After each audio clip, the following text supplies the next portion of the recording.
Treasure Voices, we speak, we act, we change lives.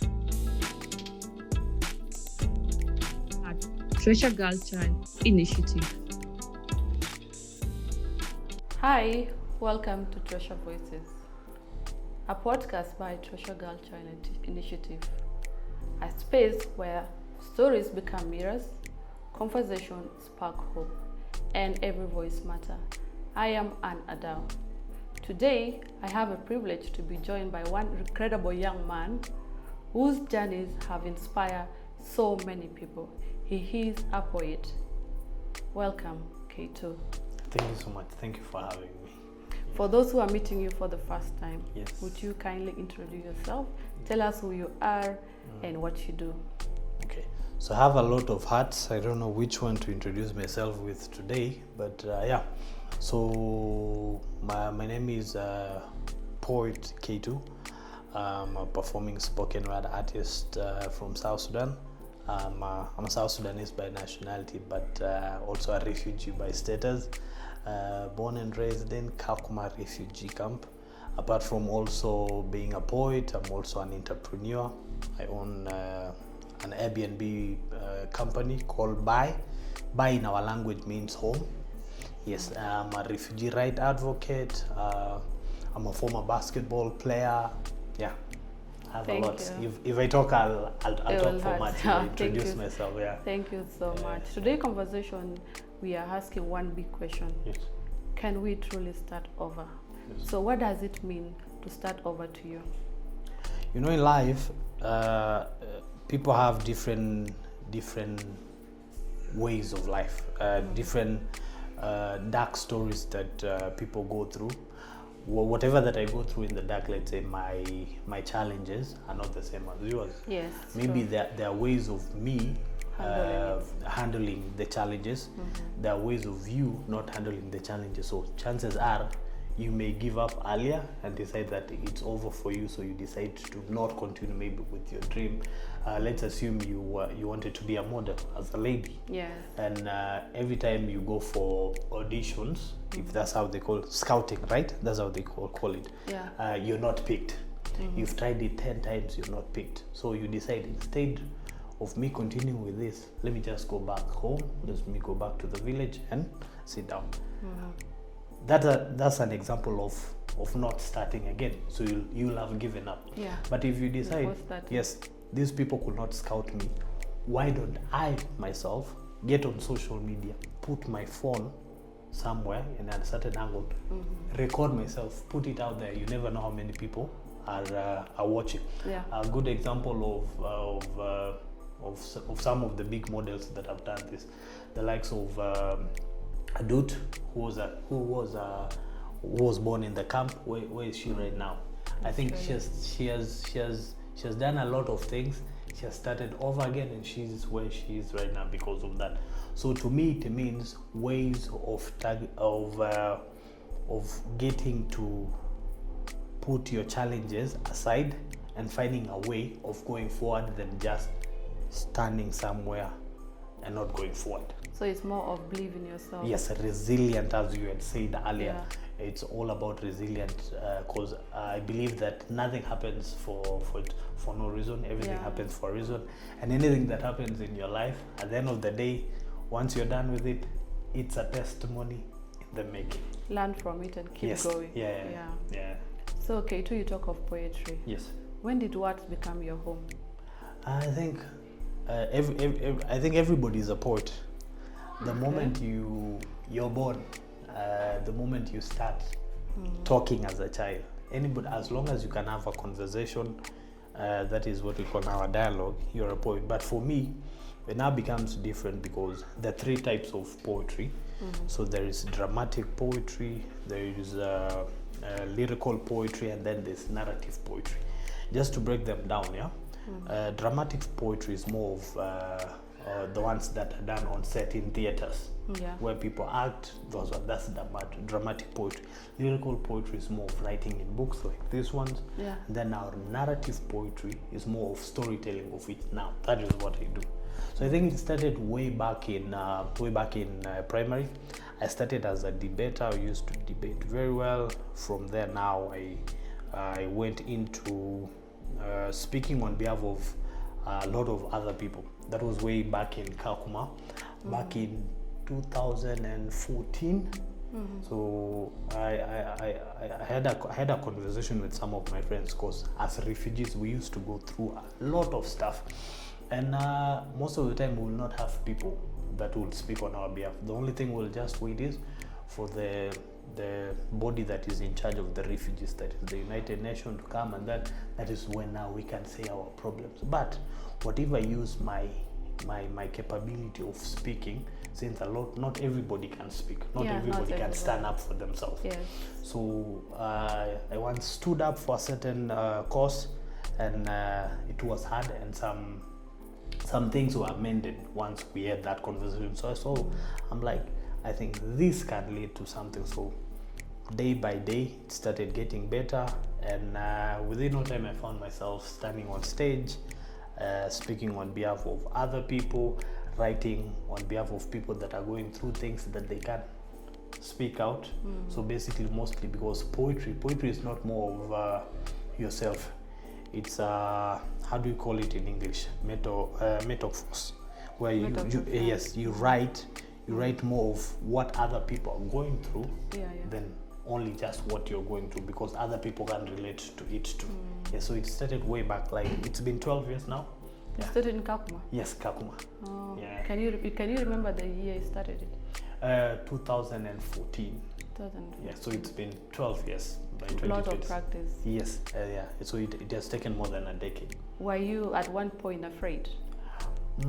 I think I've been an extrovert since I was a child, so I talk a lot. Speak a lot. My dad himself, who used to be a traditional singer back then, his name is Matiop Chol.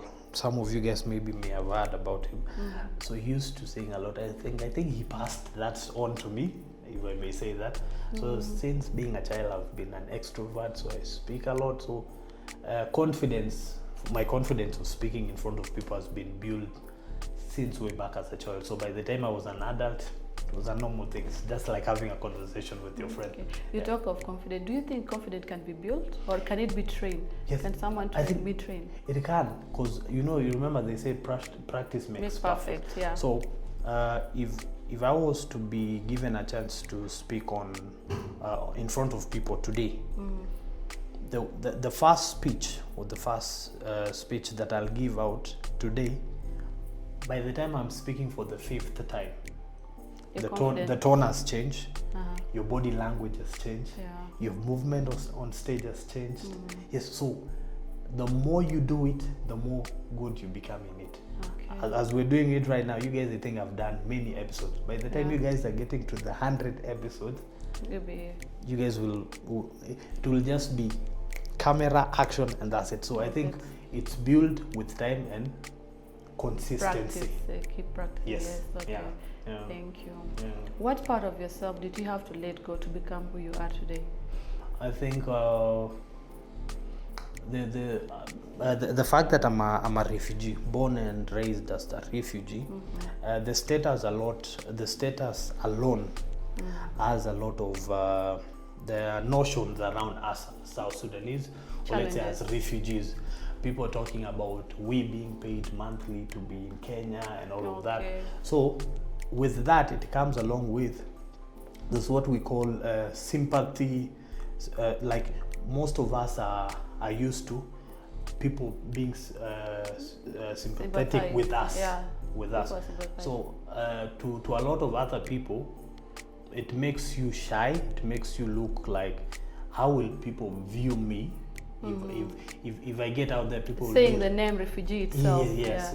The name refugee itself limits you from doing some stuff, because you're afraid. You're like, if I go and get into this field right now, people will be like, He's this a guy, refugee. he comes from a war-torn country. Is he not rude? Is he not? So sometimes it makes people afraid of getting out there to explore. So for me, first of all, I had to to let go of that mindset of I'm a refugee, so people have to sympathize with me. Oh, his country, people are dying, this and that. I had to let that go. I know that I am a refugee, not because of choice, but because of the bad choices that have been done back at home. So I had to let go that mindset of sympathy, so that I can explore and see what my talent or my capabilities are. Because I always say this: our status does not define our capability. Who you become. You can be a doctor, you can be a musician, you can be a podcaster, you can be a cameraman, you can be a camera woman, anything. So I had to let go that status mindset first. And here we are right now. I think it's much of how people see it. Yes. Our mindset matter a lot. Yes. And we are branded. Like we cannot go far in life. So I wanted to know, from your conversation, you mentioned the challenges. Were there a point in your life that you wanted to give up?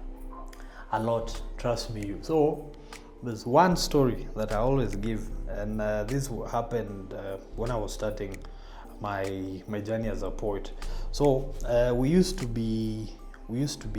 A lot of people think I'm lying whenever I say this, but my first event was in Nakuru, and I was only given 60 shillings to go back home as transportation. It was at a certain theatre called Nakuru Player Theatre. And you were staying in Nakuru? Yeah. So I was given, and that is after selling out the event. We started talking. So one of the people, I remember telling me that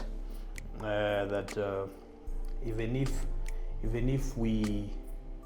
we give you money, you already have money, because the United Nations pays you guys monthly as refugees. You see, so that alone was a challenge. So I could not get opportunities. But is that true? I'm telling you, it's not. It's a notion. You see, there's the only thing that the United Nations. Okay, so first of all, for people to get what this really means, people have to get, first of all, who is a refugee, right? A refugee is someone that has run away from his or her country of origin because of what we call a well-founded fear. A well-founded fear can be war, natural disaster, life threatens you. So you come into this neighboring country, the United Nations takes care of you. The only thing that you're given is protection, food, that is shelter. Apart from that, anything to do with finance, no money. So it's a notion. Right? So I had those challenges of people viewing me as someone that maybe if we give him this opportunity, will he do it properly? How will people see our brand? We're promoting a refugee and all of that. But then one thing happened. There's a time I went for an audition, and I started performing a certain poem.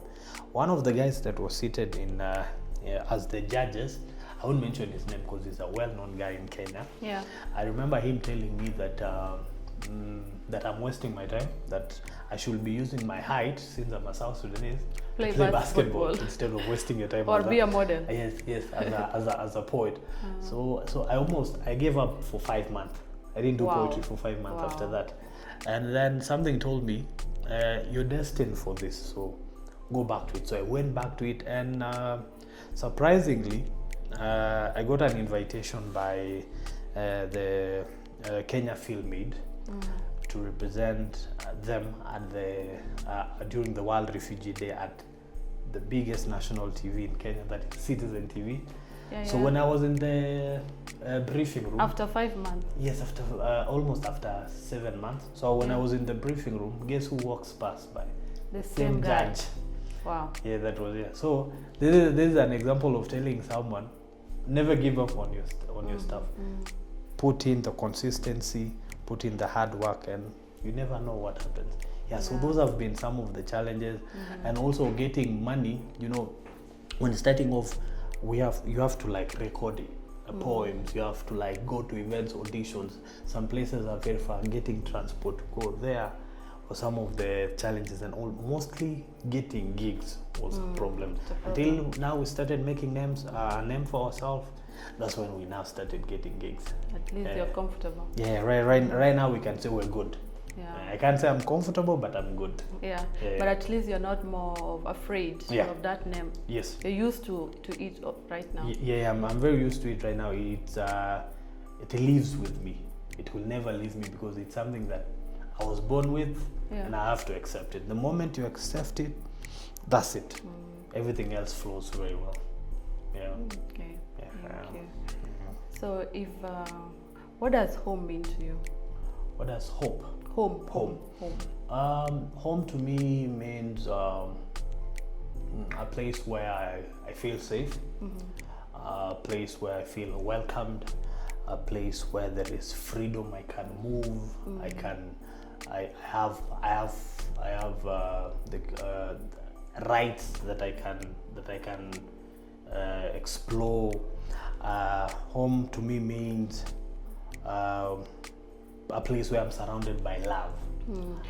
Yeah. I'm asking you that question because, right, I feel like you're someone that have already established yourself here Yes. in Kenya, Yes. and you are a South Sudanese. Yes. So, in terms of what does being a South Sudanese mean to you, which is our home now? Yes. Yeah. I think as much as we as a country or as a nation have been through the darkest part of our life since we were born. Some of us were born during the war-torn times. That's why our parents had to come into the camp, and then we were born in the camp. But at the end of the day, man, they say east or west, home is the best. So yeah. My melanin still shows that South Sudan is my home. I always wear this anywhere that I go. So The South Sudanese yeah, flag. I'm a proud South Sudanese, and I know one day, one time, home will be good. Home is waiting for us, and we will be there. So to me, to my people back at home, to people that are watching this, that may have ran out of home, one day, one time, all is gonna be good. Yes, we've gone through it, but everything happens for a reason, and we're gonna talk about a test. Yeah. Seeing you're a poet, Yeah. what conversation can an ordinary poet say that what can poets say that ordinary conversation cannot? Okay, I think we mostly touch on deep topics. Most of the people are afraid to talk about religion. Excuse me. Most of the people are afraid to talk about religion. Most of the people, sensitive topics like mental health. Those are some of the topics that people are afraid to talk about.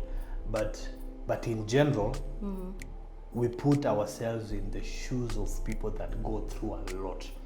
If you are going through a lot, let's say a girl child is going through a lot of currently there's a conversation in South Sudan about early forced marriage. Yes. A lot of our community people won't talk about it because they'll be criticized by their own people.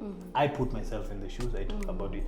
I recently did a poem about it called Early Forced Marriage, a chol in bracket, put it out there. There were criticism. A lot of people came to my inbox saying that I'm trying to be the Messiah and all of that. So most of the time we risk ourselves talking about these conversations. So that to a normal person or to anybody that is out there, it becomes very difficult. So generally, we are the voice of the voiceless. So you talk of things that people are afraid to talk about. Yeah. Yes. So we bring it out. Yes. Are there a lot of challenges? Yeah. Except from people DM you and all this.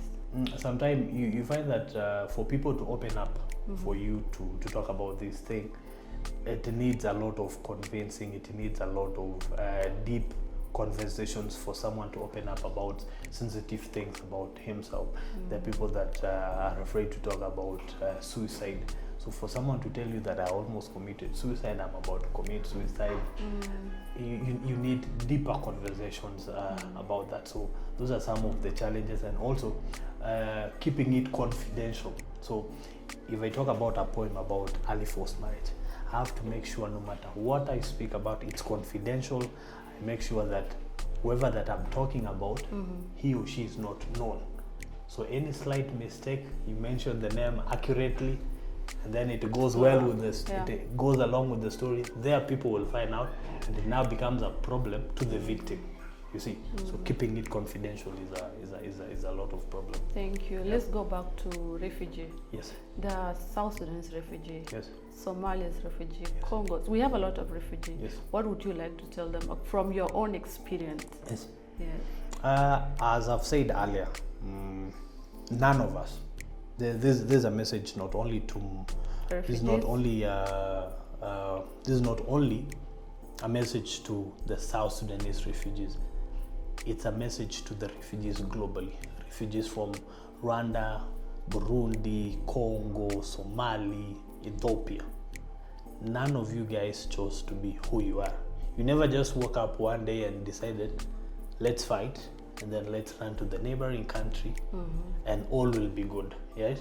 So whatever that you're going through right now, those camps that you are in, one thing that I can tell you, learn from each other. Stay together, have love and unity, so that once you guys go back home, you have something to talk about, you have something to build, and you've learned something. The host country, Kenya, that has hosted us for the more than 3 decades right now, live together with the host community, live together with them, live properly with them, learn something from them, and one time, we're no longer gonna live as refugees forever. A turn is gonna happen, so don't give up, keep the hope alive, and have hope away from home. That's what I can tell them. Thank you. Yes.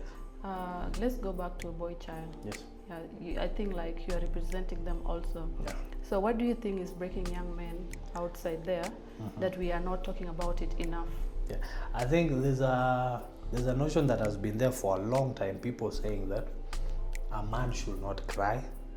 A man should not to be strong. Yes, should be strong. You see, that thing alone has really affected a lot of young men. We go through a lot of stuff personally, but now you're afraid that if I speak out, one, whatever I talk about may be used against me in terms of, let's say, whenever we're having an argument, the same person of which that happens a lot. Yeah. Right. I'm very vulnerable, so I tell someone that financially right now I'm weak. I cannot even afford to pay for my child's school fees, this and that.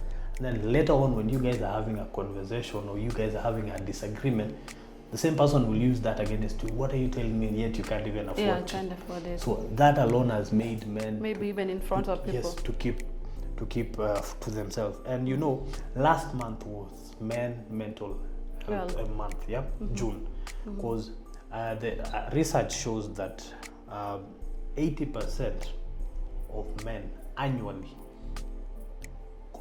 attempt to commit suicide. What does that say?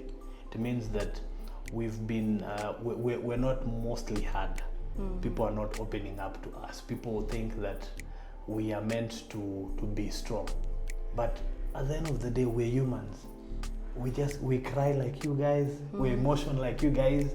Yeah. You see, so we should be given chances to speak for ourselves. We should be given an open ear. We should be given arms to cry on also. Yeah. So I think the boy child should also be seen. Yes, that's what I can say. Thank you. You talk of the mentality people said. Yeah. Men are strong. Yes. Men don't cry. Do you think that said a message, or you think that it brings burden? I think it brings burden because if you tell that to a young boy, he or she will grow with that. Like a young boy will grow knowing that if something happens to me right now, let's say if I go and play outside, I hurt my leg. If I come and say it out right now, maybe I may be told I'm weak, or maybe I'll be beaten. So right? they grow up believing that. Yeah, so they grow up believing, and it's passed on to generation, because this has happened for centuries. It's still in our generation. It was in the generation of our forefathers and all of that. So that alone is bringing a burden. It's bringing bad reputation, and it's bringing bad upbringing. Yes. So what one message would you want to tell the society about that regarding the men are strong? Yes. The way people believe. What message would you want to send out? I think what I can just tell them is, let us be. Let us be who we are meant to be. Let us be humans. Let us be open. Let us have conversations generally, be it no matter the gender. Yeah, my gender should not determine what conversations Yeah. I'm supposed to have with you. Yes. How about at home? At home, Because mostly those things are instilled at homes. Yeah. to the parents, I think you see, the way you bring up your child from a young age, it's just like a building. How you start the foundation of the building determines how long that building will stand. So if you bring up your child in form of a bad upbringing, negativity, fault accusation, false stuff, he or she will grow up to that, and he will not stand out when he or she goes into the public. Yeah. Yes. So I think proper upbringing and proper foundation in terms of upbringing really matters a lot. Preach positivity. Okay. Yes. You are a poet. Yes. And there are children growing up to be someone like you, and a lot of people look up to you, you know. And our parents, sometimes, being a poet, they feel like this doesn't give you money. Yeah. This is not a work. You have to be a doctor. You have to be a teacher. Something like that. What do you think that mindset have caused? Yes. You know, poetry is just like any other career. Poetry, you see, the same way a doctor wakes up in the morning, dresses up, goes to the hospital, treats the patient, come back home. That's the same way we wake up in the morning, research on stories, hear someone else's stories, put yourself in the shoes, preach it out there. Once you put it out there, people will still come.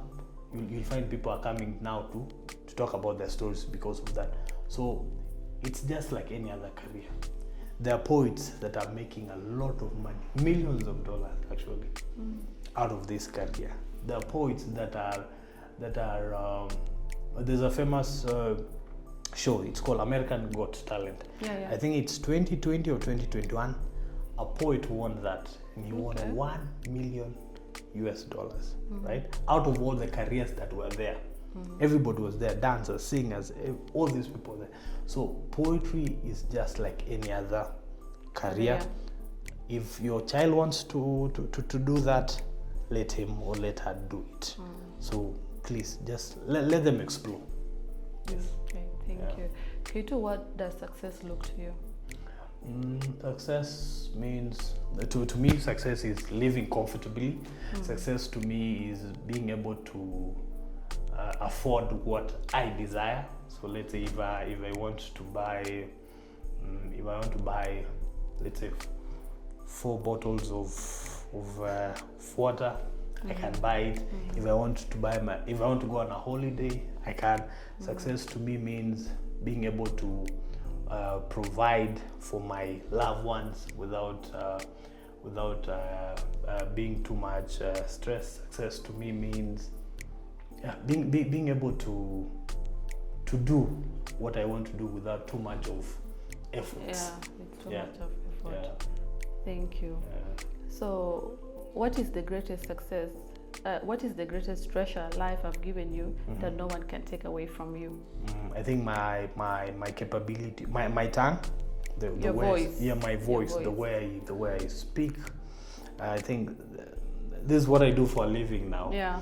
Without my conversations, without my capability of speaking, so my voice, my mindset, the way it is structured to have conversations with other people, that is one of the greatest things that life has given me, and I'm always very thankful for that. There's a time, I think beginning of this year, man, I almost, I don't know what happened, but I woke up one morning, I was paralyzed on the left side.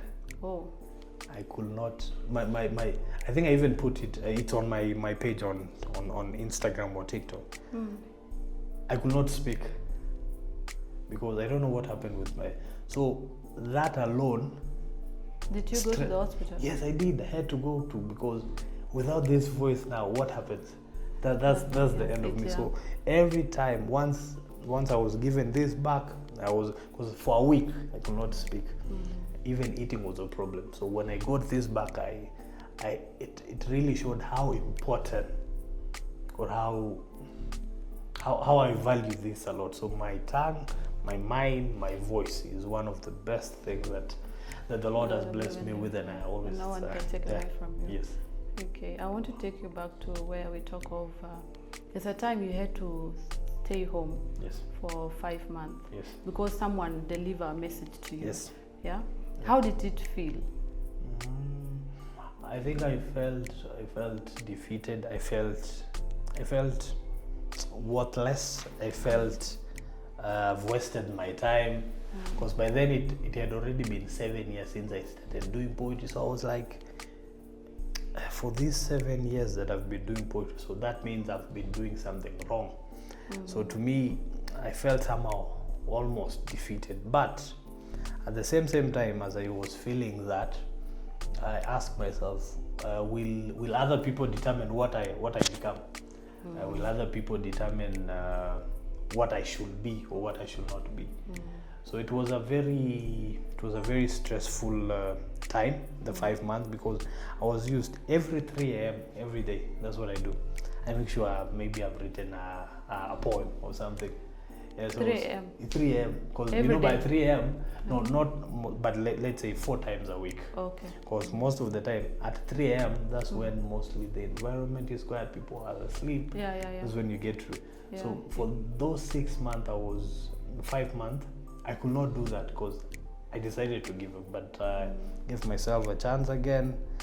And yeah, as they say, the rest is history. Here we are right now. Yeah, the reason I'm asking you that, across our communities, what determine a lot. Yes. So many girl child and boy child, you know, there are words that you are told, maybe you're compared to the other person, you're compared to your neighbor, you know, and then directly or indirectly it affects you. A lot. Yeah. So what would you tell the girl child or the boy child regarding that?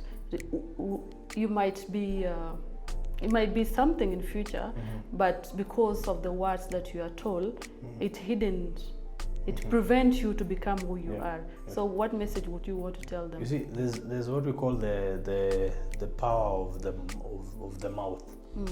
You know, the mouth has a lot of power. If the more you talk about something, the high chances of it happening. Yeah. Okay? Yeah. But one thing that I can just say is, be you. Be you. Don't let anybody determine what you want to be. Right?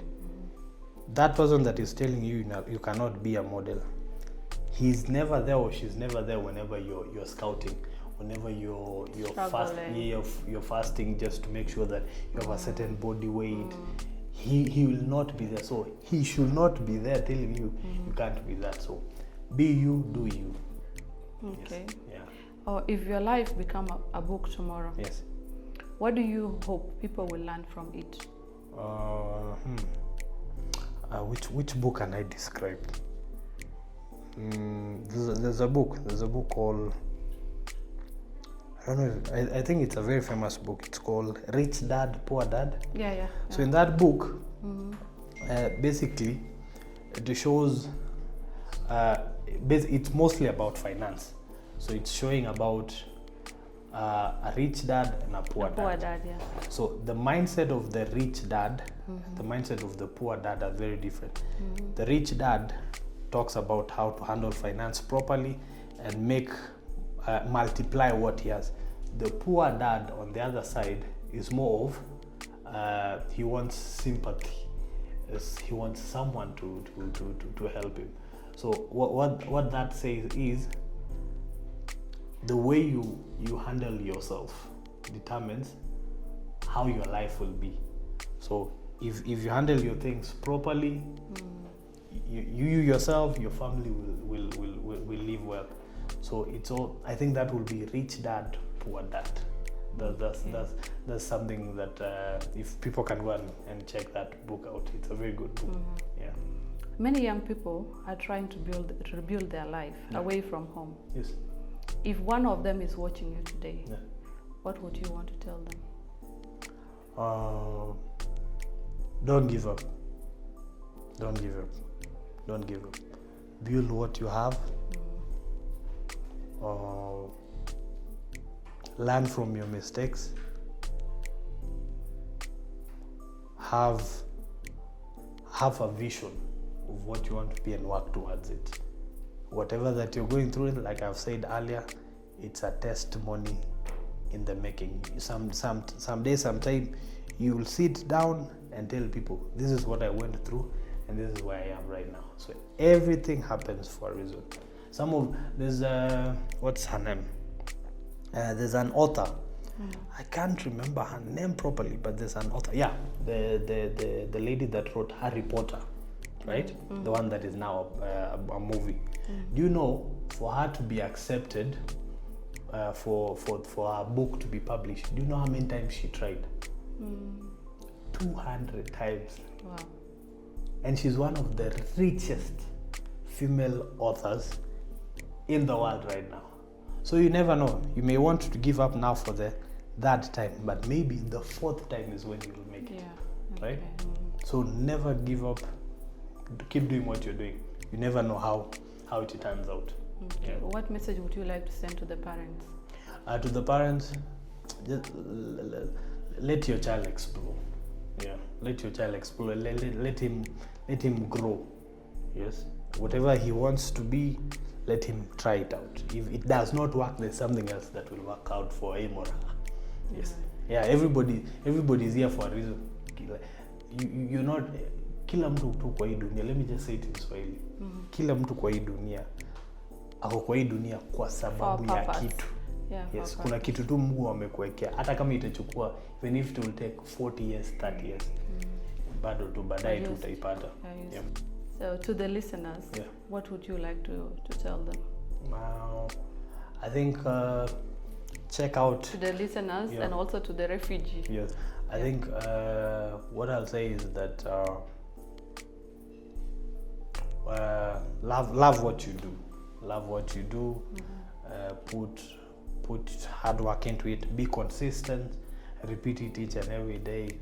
Something will grow out of it. And I thank you guys so much for supporting my work. You can check out my work on all social media platforms, on TikTok, Instagram, Facebook at poet_K2. And not forgetting, follow these episodes. This may be not the last episode that I'm here. So I may be here very soon. So check out Trisha's voices also. Yeah. Thank you. Thank you, K2. Asante We are sana. so grateful to Thank have you for you here. having me. This is Treasure Voices and this is Anne. Please subscribe to our YouTube channel and follow us on all our social media platforms. Thank you.